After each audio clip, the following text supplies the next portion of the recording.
അസ്സലാമു അലൈക്കും വറഹ്മത്തുള്ളാഹി വബറകാതുഹു. ഖുർആൻ പഠനം 1369, സൂറത്ത് ഹൂദ് 113 മുതൽ 115 കൂടിയ സൂക്തങ്ങൾ. അഊദു ബില്ലാഹി മിനശ് ശൈത്വാനിർ റജീം. ബിസ്മില്ലാഹിർ റഹ്മാനിർ റഹീം. ولا تركنوا إلى الذين ظلموا فتمسكم النار وما لكم من دون الله من أولياء ثم لا تنصرون. وأقم الصلاة طرفي النهار وزلفا من الليل إن الحسنات يذهبن السيئات ذلك ذكرى للذاكرين واصبر فإن الله لا يضيع أجر المحسنين. صدق الله العظيم. بسم الله والحمد لله والصلاة والسلام على سيدنا محمد وآله وصحبه أجمعين. أما بعد. വലാ തർക്കനു ഇലല്ലദീന വലമു. അക്രമികളായ ആളുകളിലേക്ക് നിങ്ങൾ ചായരുത്. ഫതമസ്സകുമുന്നാർ. അങ്ങനെ നിങ്ങൾ ചാഞ്ഞാൽ നരകം നിങ്ങളെ സ്പർശിക്കും. വമാലക്കും മിൻ ദൂനില്ലാഹി മിൻ ഔലിയാ. അല്ലാഹുവിനെ വിട്ടുകൊണ്ട് ഒരു സഹായികളും നിങ്ങൾക്കുണ്ടാകുന്നതല്ല, സംരക്ഷകരും നിങ്ങൾക്കുണ്ടാകുന്നതല്ല. സുമ്മല തുംസറൂൻ. പിന്നീട് നിങ്ങൾ സഹായിക്കപ്പെടുന്നതും അല്ല. വാഖിമിസ്സലാത്ത. നീയെ നിസ്കാരം അങ്ങ് നിലനിർത്തുക. തൊറഫൈൻ നഹാർ. പകലിന്റെ 2 ഭാഗങ്ങളിൽ. സുലഫം മിനൽ ലൈലി. രാത്രിയുടെ ആദ്യയാമങ്ങളിലും. ഇന്നൽ ഹസനാത്തി. നിശ്ചയം നന്മകൾ യുദ്ഹിബിന സയ്യാത്തി. തിന്മകളെ അത് പോക്കിക്കളയുന്നതാണ്. ദാലിക ദിക്റാ ലിദ്ദാകിരീൻ. കാര്യങ്ങൾ ചിന്തിച്ചു മനസ്സിലാക്കുന്ന ആളുകൾക്കൊരു ഉത്ബോധനമാകുന്നു ഇത്. വസ്ബിർ. തങ്ങൾ ക്ഷമിക്കുക. ഫഇന്നല്ലാഹ ലാ യുളീഉ അജ്റൽ മുഹ്സിനീൻ. നിശ്ചയം അല്ലാഹു തആല നന്മ പ്രവർത്തിക്കുന്നവരുടെ പ്രതിഫലം നഷ്ടപ്പെടുത്തുകയില്ല. അല്ലാഹു തആല കഴിഞ്ഞ സൂക്തത്തിൽ നബി സല്ലല്ലാഹു അലൈഹി വസല്ലം തങ്ങളോട്, അതേപോലെ സത്യവിശ്വാസികളോടും നിങ്ങൾ ചൊവ്വായി നിലകൊള്ളണം, അതിക്രമം കാണിക്കരുത് എന്ന് പറഞ്ഞല്ലോ. അതിന്റെ തുടർച്ചയായിട്ട് അല്ലാഹു സുബ്ഹാനഹു വ തആല പറയാണ്, വലാ തർക്കനു ഇലല്ലദീന ളലമു. അക്രമികളായ ആളുകളിലേക്ക് നിങ്ങൾ ചായുകയും ചെയ്യരുത്. ചായ എന്ന് പറഞ്ഞാൽ അവിടെ ഉദ്ദേശിക്കുന്നത് ആ അക്രമികളെ സ്നേഹിക്കുക, അവരോട് മാനസികമായ അടുപ്പവും ബന്ധവും പുലർത്തുക, അവരുടെ ഈ പ്രവർത്തനങ്ങളെ എതിർപ്പ് കൂടാതെ ഇഷ്ടപ്പെടുക, അവരോട് സോപ്പിട്ട് അവരെ അനുസരിച്ച് നിൽക്കുക. അവർ എന്തു ചെയ്താലും കുഴപ്പമില്ല, അവരങ്ങ് ചെയ്തോട്ടെ എന്ന് വെച്ചുകൊണ്ട് അതിനോട് മൗനം അവലംബിക്കുക തുടങ്ങിയിട്ടുള്ള കാര്യങ്ങളൊക്കെയാണ് ചായുക എന്ന് പറഞ്ഞതിന്റെ താല്പര്യം എന്ന് ബഹുമാനപ്പെട്ട ഇമാം ബഗവി റളിയല്ലാഹു അൻഹു തഫ്സീറിൽ രേഖപ്പെടുത്തുന്നത് കാണാം. ഹാഫിദ് ഇബ്നു കസീർ തന്റെ തഫ്സീറിലും ഏറെക്കുറെ ഇതേ ആശയം തന്നെ വിശദീകരിച്ചിട്ടുണ്ട്. ലാ തർക്കനു ഇലല്ലദീന ളലമു എന്ന് പറഞ്ഞാൽ അക്രമികളായ ആളുകളിലേക്ക് നിങ്ങൾ ചായരുതെന്ന് പറഞ്ഞാൽ ഹുവർ റുകൂനു ഇല ശിർക്കി. ഷിർക്കിലേക്ക് ചായലാണ് എന്ന് പറഞ്ഞാൽ അക്രമികൾ എന്ന് പറയുന്നത് ഷിർക്ക് ചെയ്യുന്ന ബഹുദൈവാരാധകന്മാരല്ലേ. അപ്പൊ അവരുടെ ആ ബഹുദൈവാരാധനയോട് നിങ്ങൾക്ക് വെറുപ്പില്ലാത്ത അവസ്ഥ, അതിനെ നിങ്ങൾ സപ്പോർട്ട് ചെയ്യുന്ന സാഹചര്യം ഉണ്ടാകരുത് എന്നാണ് മഹാനായ അബുൽ അലി റളിയല്ലാഹു അൻഹു പറഞ്ഞതായി ഇബ്നു കസീർ ഉദ്ധരിക്കുന്നു. ലാ തുർലു അഅ്മാലഹും. അവരുടെ പ്രവർത്തനങ്ങളെ നിങ്ങൾ ഇഷ്ടപ്പെടരുത്. അവരവർക്ക് തോന്നിയത് ചെയ്തോട്ടെ എന്ന കണ്ടീഷൻ നിങ്ങൾ സ്വീകരിക്കരുത്. അതേപോലെ തന്നെ പണ്ഡിതന്മാർ രേഖപ്പെടുത്തുന്നുണ്ട്, ലാ തസ്തഈനു ബിൽളലമ. അക്രമികളെ നിങ്ങൾ സഹായിക്കരുത്. ഫതകൂനു കഅന്നകും ഖദ് റളീതും ബിബാഖി സനീഇഹിം. ഇബ്നു കസീർ രേഖപ്പെടുത്തുകയാണ്, അങ്ങനെ നിങ്ങൾ അക്രമികളെ സഹായിച്ചാൽ അവരുടെ മറ്റു പ്രവർത്തനങ്ങളെല്ലാം നിങ്ങൾക്ക് ഇഷ്ടമാണ് എന്ന ഒരു പ്രതീതി അതിനുണ്ടാകും. അങ്ങനെ നിങ്ങൾ കള്ളന് കഞ്ഞിവെക്കുന്ന സ്വഭാവം സ്വീകരിച്ചാൽ ഫതമസ്സകുമുന്നാർ. നരകം നിങ്ങളെ പിടികൂടും. വമാലക്കും മിൻ ദൂനില്ലാഹി മിൻ ഔലിയ. അല്ലാഹുവിന് പുറമെ ഒരു സംരക്ഷകരോ മറ്റോ നിങ്ങൾക്കുണ്ടാവുകയില്ല. സുമ്മലാ തുൻസറൂൻ, പിന്നീട് നിങ്ങൾ സഹായിക്കപ്പെടുന്നവരും അല്ല എന്ന് പറഞ്ഞാൽ, ഈ അക്രമത്തെ പ്രോത്സാഹിപ്പിച്ച് നിങ്ങൾ നരകത്തിലെത്തിപ്പെട്ടാൽ ആ നരകത്തിൽ നിന്ന് പുറത്തു കടക്കാനുള്ള സംവിധാനങ്ങളൊന്നും തന്നെ നിങ്ങൾക്ക് ഒരുക്കപ്പെടുന്ന സാഹചര്യമുണ്ടാവില്ല എന്നാണ് ഇവിടെ രേഖപ്പെടുത്തുന്നത് എന്ന് ഇബ്നു കസീർ തന്റെ തഫ്സീറിൽ രേഖപ്പെടുത്തുന്നത് കാണാം. മഹാനായ ഇമാം ഖുർത്തുബി റളിയല്ലാഹു അൻഹു ഈ ആയത്തിന്റെ വ്യാഖ്യാനത്തിൽ ഖതാദ റളിയല്ലാഹു അൻഹുവിൽ നിന്ന് ഉദ്ധരിക്കുന്നുണ്ട്, ലാ തുവദ്ദൂഹും വലാ തുതിഉഹും, അക്രമികളായ ആളുകൾ, കുറ്റവാളികളായിട്ടുള്ള ആളുകൾ, അവരെ നിങ്ങൾ സ്നേഹിക്കുകയോ അവരെ അനുസരിക്കുകയോ ചെയ്യരുത്. അവരുടെ പ്രവർത്തനങ്ങൾ നിങ്ങൾ ഇഷ്ടപ്പെടുകയും അതിന് സപ്പോർട്ട് കൊടുക്കുകയും ചെയ്യുന്ന ശൈലി ഉണ്ടാവരുത്. അവരെ എന്ത് അക്രമം ചെയ്യുമ്പോഴും എന്ത് തെറ്റുകൾ ചെയ്യുമ്പോഴും ആ തെറ്റിനോട് യാതൊരു വിധത്തിലുള്ള എതിർപ്പും പ്രകടിപ്പിക്കാതെ അതിനെ സപ്പോർട്ട് ചെയ്യുന്നൊരു പ്രതീതി നിങ്ങളുടെ ജീവിതത്തിൽ ഉണ്ടാവരുത് എന്നുകൂടി ഈ ആയത്തിന്റെ വ്യാഖ്യാനത്തിൽ നിന്ന് മനസ്സിലാക്കണം എന്ന് ഇമാം ഖുർത്തുബി തങ്ങൾ അവിടുത്തെ തഫ്സീറിൽ വിശദീകരിക്കുന്നുണ്ട്. എന്നിട്ട് ബഹുമാനപ്പെട്ടവർ പറഞ്ഞു, ഇവിടെ പറഞ്ഞ വലാ തർക്കറു ഇലല്ലദീന വലമു, അക്രമികളായ ആളുകളിലേക്ക് നിങ്ങൾ ചായരുത്, അല്ലെങ്കിൽ അവരെ നിങ്ങൾ സപ്പോർട്ട് ചെയ്യരുത്.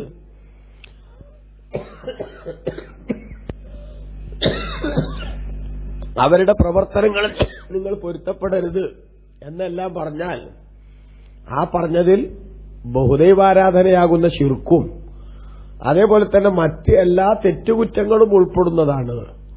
അപ്പൊ ഏതു വിധത്തിലുള്ള കുറ്റങ്ങൾ ചെയ്യുന്ന ആളുകൾക്കും ആ കുറ്റത്തിന് സപ്പോർട്ട് ചെയ്യുന്ന ഒരു സ്വഭാവം അത് നിങ്ങളിൽ നിന്നുണ്ടാകാൻ പാടില്ല. ശിർക്ക് മഹാ അപരാധമാണ്. ആ ശിർക്ക് ചെയ്യുന്നതിന് നിങ്ങൾക്ക് എതിർപ്പില്ല എന്നൊരു കണ്ടീഷൻ അത് വന്നുകൂടാ. അതേപോലെ മറ്റ് ഹറാമുകൾ നടത്തുമ്പോൾ ആ ഹറാമുകൾക്കും നിങ്ങൾക്ക് എതിർപ്പില്ല എന്നൊരു ശൈലി വന്നുകൂടാ. മറിച്ച് നമ്മളോടുള്ള കൽപ്പന എന്താ? മർറഅ മിൻകും മുൻകറൻ ഫല്യുഗയ്യിർഹു ബിയദിഹി, നിങ്ങളിൽ നിന്ന് ആരെങ്കിലും വല്ല തിന്മയും കണ്ടാൽ അതിനെ കൈകൊണ്ട് തിരുത്താൻ പറ്റുമെങ്കിൽ അങ്ങനെ തിരുത്തണം. ഇനി അതിന് പ്രായോഗികമായ ബുദ്ധിമുട്ടുണ്ടെങ്കിൽ നാവുകൊണ്ട് അതിനെതിരെ സംസാരിക്കണം. അതും സാധിക്കാത്ത ഏതെങ്കിലും പ്രതിസന്ധിയുടെ ഘട്ടങ്ങളിലൂടെ നിങ്ങൾ കടന്നു പോകുന്നുണ്ടെങ്കിൽ മനസ്സുകൊണ്ടെങ്കിലും പടച്ചവനെ ഞാനിതിനെതിരാണ് എന്ന് പറഞ്ഞ് ആശ്വസിക്കാനുള്ള വഴി നിങ്ങൾ കണ്ടെത്തണം എന്നാണ് ബഹുമാനപ്പെട്ട നബി സല്ലല്ലാഹു അലൈഹി വസല്ലം തങ്ങൾ നമ്മളെ പഠിപ്പിച്ചിട്ടുള്ളത്. അതുകൊണ്ട് എല്ലാ തെറ്റുകുറ്റങ്ങളും ആ തെറ്റുകുറ്റങ്ങളെല്ലാം തന്നെ ഈ പറഞ്ഞ നിങ്ങൾ അതിലേക്ക് ചായരുത് എന്ന് പറഞ്ഞ അക്രമത്തിന്റെ പരിധിയിൽ വരും എന്ന് മഹാനിമാം ഖുർത്തുബി റളിയല്ലാഹു അൻഹു രേഖപ്പെടുത്തുന്നുണ്ട്. ഉദാഹരണമായി നിങ്ങൾ നോക്കൂ, ഖുർആനിൽ അല്ലാഹു തആല പറഞ്ഞല്ലോ, ഇമാം ഖുർത്തുബി തങ്ങൾ അതിന് തെളിവ് പറയാണ്, അലാ നഹ്വി ഖൗലിഹി തആല വഇദാ റഅയ്തല്ലദീന യഖൂദൂന ഫീ ആയാതിനാ, അല്ലാഹ് നമ്മുടെ ദൃഷ്ടാന്തങ്ങളിൽ പ്രവേശിച്ച് അതിനെ പരിഹസിക്കുകയും അതിനെ ദുർവ്യാഖ്യാനം ചെയ്യുകയും ഒക്കെ ചെയ്യുന്ന ആളുകളെ കണ്ടാൽ അവരുടെ കൂടെ നിങ്ങൾ ഇരിക്കാൻ പാടില്ല, അവരിന്ന് പിന്തിരിയണം, അത് ഓർമ്മ വന്നാൽ എന്ന് ഖുർആനിൽ അല്ലാഹു തആല പറഞ്ഞിട്ടുണ്ടല്ലോ. അപ്പൊ അതാണിവിടെ ഉദ്ദേശിക്കുന്നത്. എല്ലാ വിധത്തിലുള്ള തിന്മകളോട് നമുക്ക് കൃത്യമായിട്ടുള്ള അകൽച്ച വേണം. ആ തിന്മകളെ പ്രതിരോധിക്കാൻ സാധിക്കുമെങ്കിൽ പ്രതിരോധിക്കണം. ഏറ്റവും ചുരുങ്ങിയത് ഇതിനെ ഞാൻ അംഗീകരിക്കുന്നില്ല എന്നെങ്കിലും പറയാനുള്ള മനസ്സ് കാണിക്കണം എന്നൊക്കെയാണ് ഇവിടെ പറയുന്നത്. ഈ ആയത്ത് വിശദീകരിച്ചുകൊണ്ട് ബഹുമാനപ്പെട്ട ഇമാം ഖുർത്തുബി തങ്ങൾ തുടർന്ന് പറയുന്നത് കാണാം, വഹാദാ ഹുവ സ്വഹീഹു ഫീ മഅനൽ ആയ, ഈ ആയത്തിന്റെ വ്യാഖ്യാനത്തിൽ ഇവിടെ എല്ലാ കുറ്റവാളികളും അതേപോലെ തന്നെ ബഹുദൈവാരാധകന്മാരും അതുപോലെ തന്നെ സകല ബിദ്അത്തുകാരും എല്ലാവരും ഈ പറഞ്ഞതിന്റെ പരിധിയിൽ വരും. അവരോട്ടൊന്നും ഒരു എന്തുണ്ടാവാൻ പാടില്ല, അതിനെ സപ്പോർട്ട് ചെയ്യുകയോ സ്നേഹിക്കുകയോ ചെയ്യുന്ന ശൈലി ഉണ്ടാകാൻ പാടില്ല എന്ന് മനസ്സിലാക്കണം. എന്നിട്ട് മഹാനവറുകൾ പറഞ്ഞു, അന്നഹ ദാല്ലത്തുൻ, ഈ ആയത്തെ അറിയിക്കുന്നുണ്ടല്ല ഹജ്റാനി അഹ്ലിൽ കുഫ്രി വൽ മആസി, അവിശ്വാസികൾ അതേപോലെ തന്നെ കുറ്റവാളികൾ മിൻ അഹ്ലിൽ ബിദ്അ വ ഗൈരിഹിം, പുത്തൻവാദികളും അല്ലാത്തവരുമായിട്ടുള്ള കുറ്റവാളികൾ, അവരെയൊക്കെ എന്ത് ചെയ്യണം, നമ്മൾ അവരിൽ നിന്നൊക്കെ മാറി നിൽക്കണം, അവരോട് ബന്ധം ഒഴിവാക്കണം എന്നിതിൽ നിന്ന് തെളിയുന്നുണ്ട്. കാരണം ഫൈന്ന സുഹ്ബത്തഹും കുഫറുൻ ഔ മഅസിയത്തുൻ, അവരോടുള്ള നമ്മുടെ സഹവാസം ചിലപ്പോൾ അവിശ്വാസത്തിലേക്ക് തന്നെ നമ്മൾ എത്തിക്കും. അല്ലാഹു നമ്മളെ കാത്ത് രക്ഷിക്കട്ടെ. അല്ലെങ്കിൽ ഏറ്റവും ചുരുങ്ങിയത് തിന്മയിലേക്കെങ്കിലും നമ്മൾ എത്തിക്കും. ഇത് സുഹ്ബത്തു ഇല്ല ലാ തകൂനു ഇല്ല അൻ മവദ്ദ, കാരണം സഹവാസം എന്ന് പറയുന്നത് ഒരു തരം സ്നേഹത്തിൽ നിന്ന് ഉത്ഭൂതമാകുന്നതാണ്. അപ്പൊ അക്രമികളോട് നമുക്ക് സ്നേഹമുണ്ടെങ്കിലാണ് അവരോട് സഹവസിക്കാൻ നമുക്ക് സാധിക്കുക. അങ്ങനെ സഹവസിച്ചാലോ അവരുടെ ദുസ്വഭാവം നമ്മിലേക്ക് പകരുക. അഥവാ രോഗമാണ് പകരുക, ആരോഗ്യമല്ല എന്ന് പറയുന്നത് പോലെ ആ രോഗം നമ്മിലേക്ക് പകരുന്ന സാഹചര്യമാണ് ഉണ്ടാവുക. എന്നിട്ട് ബഹുമാനപ്പെട്ട ഖുർത്തുബി ഇമാം പറയുന്നു, ഒരു മഹാൻ പറഞ്ഞു, അനിൽ മർഇ ലാ തസ്അൽ വസൽ അൻ ഖരീനിഹി ഫകുല്ലു ഖരീനിൻ ബിൽ മുഖാരിനി യഖ്തദി. ഒരു മനുഷ്യനെ സംബന്ധിച്ച് നീ ചോദിക്കണം എന്നില്ല, അവന്റെ ചങ്ങാതിയെക്കുറിച്ച് ചോദിച്ചാൽ മതി. കാരണം എല്ലാ ചങ്ങാതിയും ആരോടാണോ ഇവൻ ചങ്ങാത്തം കൂടുന്നതെങ്കിൽ അവനെ പിന്തുടരുന്നവനായിരിക്കും. അപ്പൊ നമ്മൾ ആരാണ് എന്താണെന്ന് മനസ്സിലാക്കാൻ എന്നെ തന്നെ നേരിട്ട് പഠിക്കണം എന്നില്ല, എന്റെ ചങ്ങാതിയെ പഠിച്ചാൽ മതി. ആ ചങ്ങാതിയുടെ സ്വഭാവം തന്നിലേക്കും പകരും. അതുകൊണ്ടാണ് ചങ്ങാതി നന്നായാൽ കണ്ണാടി വേണ്ട എന്ന് പറയില്ലേ. യഥാർത്ഥത്തിൽ നല്ല ചങ്ങാതി പറഞ്ഞ ആരാ? നമ്മെ എന്തെങ്കിലും കുഴപ്പങ്ങളോ കുറവുകളോ ഉണ്ടെങ്കിൽ ആ കുഴപ്പമോ കുറവ് നമ്മളോട് ചൂണ്ടിക്കാണിച്ചു തരണം. അത് ആവർത്തിക്കരുത് എന്ന് നമ്മളോട് സ്നേഹത്തോടെ ഉപദേശിക്കണം. അവനാ നല്ല ചങ്ങാതി. ഏതുപോലെ കണ്ണാടി പോലെ. കണ്ണാടിയുടെ സേവനം എന്താ? നമ്മുടെ മുഖത്ത് ചെളിയും ചേറും ഉണ്ടെങ്കിൽ കണ്ണാടിയിലേക്ക് നോക്കുമ്പോൾ ആ ചെളിയും ചേറും കണ്ണാടി നമുക്ക് കാണിച്ചു തരും. അപ്പൊ നമ്മുടെ കുറവുകൾ നമുക്ക് കാണിച്ചു തരുന്നതാണ് കണ്ണാടി. അതുപോലെ ആയിരിക്കണം സ്നേഹിതൻ. അല്ലാതെ എന്ത് ചെയ്താലും അവനെന്നോട് എന്താ തോന്നുക അത് തിരിച്ചു പറഞ്ഞാൽ, അല്ലെങ്കിൽ ഞാനത് ഉണർത്തിക്കൊടുത്താൽ അവൻ എന്നോട് ദേഷ്യം തോന്നിയാലോ, ഇവിടെ എന്തെങ്കിലും ആയിക്കോട്ടെ എന്ന് വെക്കുന്ന ശൈലിയും സ്വഭാവവും പാടില്ല എന്നാണ് ഈ സൂക്തത്തിൽ നിന്ന് മനസ്സിലാക്കേണ്ടത് എന്ന് ബഹുമാനപ്പെട്ട ഇമാം ഖുർത്തുബി തങ്ങൾ വിശദീകരിച്ചു. ബിദ്അത്ത് മഹാ അപകടമാണ്. ആ ബിദ്അത്തിനോട് നമുക്കൊരിക്കലും തന്നെ ബിദ്അത്തുകാരോട് നമുക്ക് ബന്ധമുണ്ടാകാൻ പാടില്ല. അവനെ അകറ്റി നിർത്തുന്ന ശൈലി തന്നെ സ്വീകരിക്കണം എന്നുകൂടി ഇതിൽ നിന്ന് മനസ്സിലാക്കണം എന്നിമാം ഖുർത്തുബി തങ്ങൾ വിശദീകരിക്കുകയാണ്. എന്നിട്ട് അല്ലാഹു തആല പറഞ്ഞു, നിങ്ങൾ ഇത് ചെയ്യുന്ന അക്രമികളിലേക്ക് നിങ്ങൾ ചാഞ്ഞാൽ ഫതമസ്സകുമുന്നാറു, നരകം നിങ്ങളെ പിടികൂടും. വമാലക്കും മിൻ ദൂനില്ലാഹി മിൻ ഔലിയാ, അള്ളാഹുവിന് പുറമെ നിങ്ങൾക്ക് സംരക്ഷകരാരുമില്ല. സുമ്മലാ തുൻസറൂൻ, പിന്നീട് നിങ്ങൾ സഹായിക്കപ്പെടുന്നതും അല്ല. അപ്പൊ അതുകൊണ്ട് തന്നെ ഗൌരവത്തോടുകൂടെ വിഷയത്തെ കാണണം എന്ന് ചുരുക്കം. എന്നിട്ട് അള്ളാഹു പറഞ്ഞു, അഖിമിസ് സലാത്ത, നിശ്ചയം നിസ്കാരം തങ്ങൾ നിലനിർത്തണം നബിയെ. തറഫൈൻ നഹാരി, പകലിന്റെ രണ്ടു ഭാഗങ്ങളിൽ, സുലഫം മിനൽ ലൈലി, രാത്രിയുടെ ആദ്യയാമങ്ങളിലും. ഇവിടെ 5 നേരത്തെ നിസ്കാരത്തിലേക്ക് സൂചനയാണിതെന്ന് ബഹുമാനപ്പെട്ട ഖുർആൻ വ്യാഖ്യാതാക്കൾ വിശദീകരിക്കുന്നുണ്ട്. പകലിന്റെ 2 ഭാഗം എന്ന് പറഞ്ഞതുകൊണ്ട് ഉദ്ദേശിക്കുന്നത് ഏതു നിസ്കാരമാണ് എന്നത് സംബന്ധമായി വിവിധ വ്യാഖ്യാനങ്ങൾ പണ്ഡിതന്മാർ പറയുന്നുണ്ട്. സുബഹയും അസറുമാണെന്ന് പറഞ്ഞവരുണ്ട്, ളുഹറും അസറുമാണെന്ന് പറഞ്ഞവരുണ്ട്, അതേപോലെ തന്നെ സുബഹയും മഗ്രിബുമാണെന്ന് പറഞ്ഞവരുണ്ട്. ഏതായാലും 5 നേരത്തെ നിസ്കാരത്തെയും ഉൾക്കൊള്ളിച്ചുകൊണ്ടുള്ള ഒരു പദപ്രയോഗമാണിത് എന്ന കാര്യത്തിൽ തർക്കമല്ല. പക്ഷെ ഏതിൽ ഉൾക്കൊള്ളിക്കണം എന്നത് സംബന്ധമായിട്ട് എന്തുണ്ടെന്ന് മാത്രം വ്യത്യസ്ത വീക്ഷണങ്ങളുണ്ട് എന്ന് മാത്രം. അപ്പൊ അല്ലാഹു തആല പറയാണ്, പകലിന്റെ 2 ഭാഗത്തും രാത്രിയുടെ ചില ഭാഗങ്ങളിലുമായിട്ട് നിങ്ങൾ നിസ്കാരം നിലനിർത്തണം.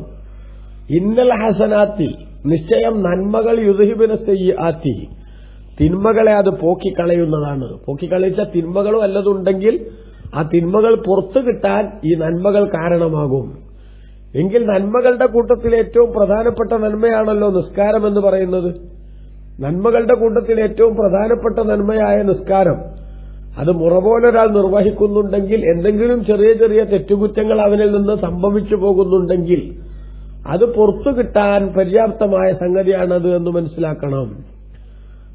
ഇതാണ് പണ്ഡിതന്മാർ വിശദീകരിക്കുന്നത്.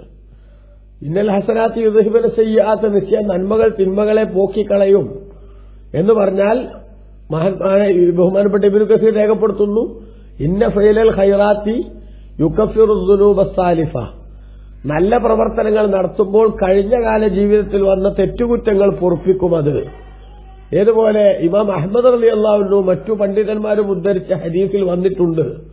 മഹാനായ അലി ബിൻ അബി താലിബ് റളിയല്ലാഹു അൻഹു നബി സല്ലല്ലാഹു അലൈഹി വസല്ലം തങ്ങളിൽ നിന്ന് ഉദ്ധരിച്ചുകൊണ്ട് പറയാണ്, എന്താണ്, മാമിൻ മുസ്ലിമിൻ യുദ്നിബു ദംബൻ ഫയതവല്ലഹു വയുസല്ലി റകഅതൈനി ഇല്ലാ ഗുഫിറ ലഹു, ഒരു മുസ്ലിമായ മനുഷ്യൻ വല്ല തെറ്റും ചെയ്തു, അതിനുശേഷം അവൻ വുളു ചെയ്ത് 2 റകഅത്ത് നിസ്കരിച്ചാൽ അവന്റെ ദോഷം പൊറുക്കപ്പെടാതിരിക്കില്ല. അപ്പോ വുളുടുക്കുക, 2 റകഅത്ത് നിസ്കരിക്കുക എന്ന് പറയുന്നത് ഒരു നന്മയാണ്. ഈ വന്നുപോയ തെറ്റ് ആ നന്മ മുഖേന പുറത്തു കിട്ടും എന്നർത്ഥം. ധാരാളം ഹദീസുകളിൽ ഈ ആശയം വിശദീകരിച്ചിട്ടുണ്ട്. ഇബ്നു കസീറൊക്കെ ഒരുപാട് ഹദീസുകൾ ഇതുമായി ബന്ധപ്പെട്ട് ഇതിനോട് യോജിച്ചിട്ടുള്ള ഹദീസുകൾ ഉദ്ധരിക്കുകയും ചെയ്തിട്ടുണ്ട്. അതിന് മൊത്തം ചുരുക്കം ആശയം ഇത് തന്നെയാണ്. ഏതൊരു നന്മ ഒരു തിന്മ അഥവാ നമ്മുടെ ജീവിതത്തിൽ ബൈ ചാൻസ് വന്നുപോയാൽ ആ തിന്മയെ പൊറുപ്പിക്കാൻ നന്മകൾ ചെയ്തുകൊണ്ട് തന്നെ നമുക്ക് സാധിക്കും. കാരണം ഹദീസിൽ തന്നെ വന്നിട്ടുള്ളതാണ്. അപ്പൊ പ്രത്യേകിച്ച് നിസ്കാരം സംബന്ധിച്ച റസൂലുള്ളാഹി ഉദാഹരണത്തിലൂടെ പറഞ്ഞ എന്താണ്? സഹിഹായ ഹദീസിലുണ്ടല്ലോ, അബൂ ഹുറൈറ റളിയല്ലാഹു അൻഹു റിപ്പോർട്ട് ചെയ്യാണ് മുത്തനബി പറഞ്ഞതായി, അറഅയ്തും നിങ്ങൾ പറയൂ, ലൗ അന്നബി വാബി അഹദിക്കും നഹറൻ, നിങ്ങളൊരാളുടെ വീടിന്റെ വാതിലിന്റെ അരികിലൂടെ ഒരു നദി ഒഴുകുന്നുണ്ട്, എന്നിട്ട് യഗ്തസിലു ഫീഹി കുല്ല യൗമിൻ 5 മർറാത്തിൻ, ആ നദിയിൽ എല്ലാ ദിവസവും 5 തവണ അവൻ കുളിക്കും, എങ്കിൽ ഹൽ യബ്ഖാ മിൻ ദറനിഹി ശൈഅ, അവന്റെ ശരീരത്തിലെ ചെളിയിൽ നിന്ന് വല്ലതും ശരീരത്തിൽ അത് ബാക്കി വെക്കുമോ? അതായത് ചെളിയൊക്കെ പോകൂലെ, ശരീരത്തിൽ വരും ചെളി ഉണ്ടാവുമോ? ഉണ്ടാവില്ല. സഹാബത്ത് പറഞ്ഞു. അപ്പൊ നിബിധങ്ങൾ പറഞ്ഞു, വകദാലിക സ്വലവാത്തുൽ 5, ഇങ്ങനെയാണ് 5 നേരത്തെ നിസ്കാരം. യംഹുല്ലാഹു ബിഹിന്ന ദുനൂബ വൽ ഖതായ, ആ നിസ്കാരം മുഖേന അല്ലാഹു സുബ്ഹാനഹു വ തആല നിങ്ങളുടെ ദോഷങ്ങളൊക്കെ മായ്ച്ചു കളയും. അതാണ് നന്മകൾ തിന്മകളെ പോക്കിക്കളയും എന്ന് പറഞ്ഞതിന്റെ ചുരുക്കം. മറ്റൊരു ഹദീസിൽ നമുക്ക് കാണാലോ, അബൂ ഹുറൈറ റളിയല്ലാഹു അൻഹു റിപ്പോർട്ട് ചെയ്യാണ്, നബിതങ്ങൾ പറഞ്ഞു, അസ്സലവാത്തുൽ 5, 5 നേര നിസ്കാരം, വൽ ജുമുഅതു ഇലൽ ജുമുഅ, ഒരു ജുമുഅ നിസ്കരിച്ച് അടുത്ത ജുമുഅ വരെ, റമളാൻ ഒരു റമളാൻ കഴിഞ്ഞ് അടുത്ത റമളാൻ വരെ, മുകഫ്ഫിറാത്തുൻ മാ ബൈനഹുന്ന, അവകളുടെ ഇടയിലുള്ള തെറ്റുകളെല്ലാം പൊറുപ്പിക്കുന്നതാണ്. ഇദജ്തുനിബത്തിൽ കബായിറു, വൻദോഷങ്ങൾ ഒഴിവാക്കപ്പെട്ടാൽ. അപ്പൊ ചെറുദോഷങ്ങൾ നമ്മിൽ നിന്ന് സംഭവിക്കുന്നത്, ഒരു ജുമുഅ നിസ്കരിച്ചു, അടുത്ത വെള്ളിയാഴ്ച ജുമുഅ നിസ്കരിച്ചാൽ ആ 2 ജുമുഅക്കിടയിൽ വരുന്ന തെറ്റുകുറ്റങ്ങൾ പൊറുപ്പിക്കാൻ ഈ ജുമുഅ നിസ്കാരം എന്ന പുണ്യം കൊണ്ട് സാധിക്കും. ഒരു റമളാൻ കഴിഞ്ഞു, ആ റമളാനിൽ നമ്മൾ ഇബാദത്തുകൾ ചെയ്തു, അടുത്ത റമളാൻ വന്നു, അതിലും ഇബാദത്തുകൾ ചെയ്തു. ഈ 2 റമളാനുകൾക്കിടയിലുള്ള തെറ്റുകുറ്റങ്ങൾ പൊറുപ്പിക്കാൻ അത് മതിയാകും. പക്ഷെ വൻദോഷങ്ങൾ ഇതുകൊണ്ടൊന്നും പൊറുക്കപ്പെടില്ല. അതുകൊണ്ട് വലിയ കുറ്റങ്ങൾ എന്തായാലും ഗൌരവത്തോടെ ഒഴിവാക്കണം. ചെറിയ കുറ്റങ്ങളും നമ്മൾ നിസ്സാരാക്കി തള്ളാനല്ല ഈ പറഞ്ഞതാ. അപ്പൊ ഇപ്പൊ നിസ്കരിച്ചാൽ മതിയല്ലോ, ഇതൊരു തെറ്റ് ചെയ്യാലോ എന്ന ഒരു ധൈര്യം ഇതിൽ നിന്ന് നമുക്കാർക്കും ലഭിക്കുകയും ചെയ്യരുത്. കാരണം എന്താ, നിസ്കാരം എന്ന് പറയുന്നത് നിസ്കാരാവണ്ടേ. നമ്മൾ നിസ്കരിച്ചത് നിസ്കാരായോ നമുക്കറിയോ? അതുകൊണ്ട് ഒന്നും കുഴപ്പമൊന്നുമില്ല. നമ്മളിപ്പോ എത്ര തെറ്റ് ചെയ്താൽ എന്താ, നിസ്കരിച്ചാൽ അതോടുകൂടെ അത് പുറത്തു കിട്ടും. 2 കാര്യം നമ്മൾ മനസ്സിലാക്കേണ്ടത്, ഒന്ന്, വൻകുറ്റങ്ങൾ ഇതിൽ പെടൂല, അത് പുറത്തു കിട്ടണമെങ്കിൽ തൗബ തന്നെ വേണം. ചെറുദോഷങ്ങളെ പറ്റിയാണ് ഈ പറയുന്നത്. എന്നാൽ ആ ചെറുദോഷം തന്നെ പൊറുപ്പിക്കാൻ നമ്മുടെ നിസ്കാരാവണം. അതിന് നിസ്കാരായോ എന്ന് എനിക്കറിയോ? ഞാൻ നിസ്കരിച്ച നിസ്കാരം ഒരു ഹസനത്തായി അള്ളാഹു പരിഗണിച്ചു എന്ന് എനിക്കറിയോ? നിങ്ങൾക്കറിയോ? അറിയില്ലല്ലോ. അതുകൊണ്ട് തന്നെ നമ്മൾ തെറ്റു ചെയ്യാനുള്ളൊരു ധൈര്യമായോ ലൈസൻസായോ ഇതിനെ കാണരുത് എന്ന് അടിസ്ഥാനപരമായി മനസ്സിലാക്കണം എന്നുകൂടി ഇവിടെ പ്രത്യേകം ഞാൻ ആണയിട്ട് പറയാം. ഈ ആയത്തിറങ്ങിയതിന്റെ പശ്ചാത്തലം സംബന്ധമായി മുഫസ്സിറുകളൊക്കെ രേഖപ്പെടുത്തുന്നുണ്ട്. ഒരു സഹാബി നബി സല്ലല്ലാഹു അലൈഹി വസല്ലം തങ്ങളുടെ അടുത്ത് വന്നിട്ട് പറഞ്ഞു, നബിയെ, ഞാൻ കാരക്ക കച്ചവടം നടത്തുന്നയാളാണ്. അങ്ങാടിയിൽ കടയിലേക്ക് കാരക്ക വാങ്ങാൻ ഒരു സ്ത്രീ വന്നപ്പോൾ ആ സ്ത്രീയോട് എനിക്കൊരു താല്പര്യം തോന്നി. നല്ല കാരക്ക അകത്തുണ്ടെന്ന് പറഞ്ഞ് തന്ത്രത്തിൽ ഞാൻ അവളെ അകത്തേക്ക് എത്തിച്ചു. അകത്തെത്തിയപ്പോൾ ഞാൻ അവളെ ഒന്ന് ചുംബിച്ചു. അത് കഴിഞ്ഞപ്പോഴാണ് അതിന്റെ അപകടവും കുറ്റവും എനിക്ക് ബോധ്യപ്പെട്ടത്. നബിയെ, ഞാനിനി എന്തു ചെയ്യും? നബി സല്ലല്ലാഹു അലൈഹി വസല്ലം തങ്ങൾ അല്പം ആലോചിച്ചുകൊണ്ട് അദ്ദേഹത്തെ വിളിച്ച് ഓതിക്കൊടുത്തു, ഇന്നൽ ഹസനാത്തി യുദ്ഹിബുന സയ്യിആത്ത്, നന്മകൾ തിന്മകളെ പോക്കിക്കളയും. നിങ്ങൾ നിസ്കരിച്ചില്ലേ? അപ്പൊ ആ നിസ്കാരം മുഖേന ഈ തെറ്റ് പുറത്തു കിട്ടിയിട്ടുണ്ട്. അതുമായി ബന്ധപ്പെട്ട വിവിധ രീതിയിലുള്ള ഹദീസുകൾ ഈ ആയത്തിന്റെ വ്യാഖ്യാനത്തിൽ മുഫസ്സിറുകൾ രേഖപ്പെടുത്തുന്നുണ്ട്.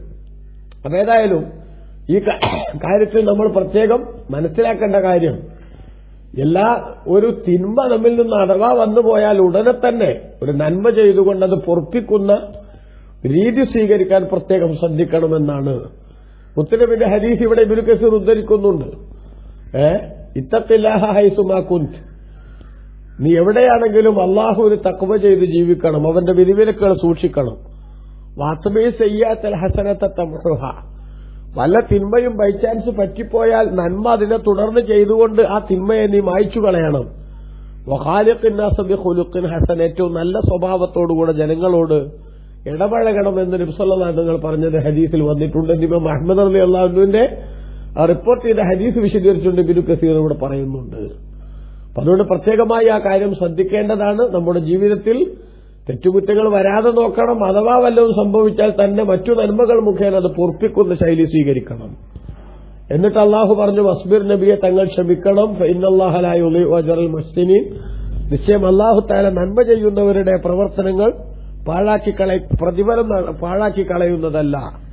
അതായത് നിസ്കരിക്കാനും മറ്റു കാര്യങ്ങൾ ചെയ്യാനുമൊക്കെ ക്ഷമ ആവശ്യമാണ്.